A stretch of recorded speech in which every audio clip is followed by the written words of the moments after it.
Ka te tiwi te ahua nei ka tākoro te kapa futupōro Māori ki tētahi kapa Springboks I tēnei tau nei. He ai ki ngā kōrero e rua ngā tākoro kātū a muri mai I te whakataitai ipu o te ao ki roto o Afrika ki te tonga.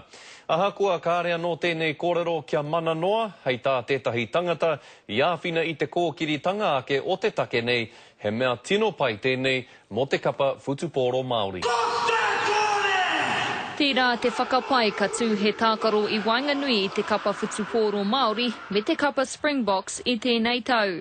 Following the apology that was issued last year, a lot of water has gone under the bridge, and I think a game between the two nations is a mouth-watering prospect. I te tau kua mahuea kenei I takahuri ai te uapu futupōro o Āwherika ki te tonga I a rātau ture, e pāna ki ngā kapa katohua I runga I te tai o tō rātau kiri. Kia āhei ai te kapa Māori ki te tākaro ki tō rātau kapa.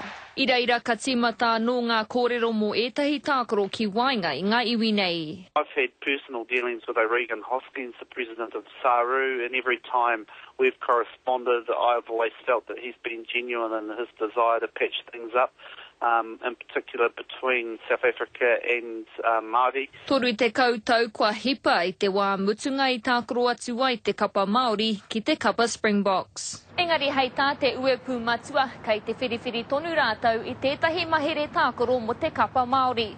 I tēnei wā kaurea no tērā mahere kia whakatauhia. I te huia te uepu I tērā wiki ka putanga kōrero a Wayne Peters mo tēnei take.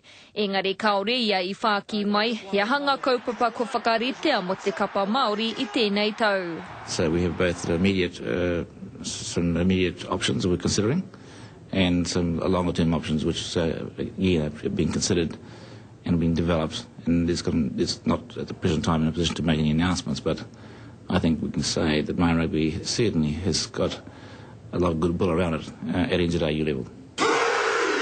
Heoi anō tā tātou atu I tēnei wā.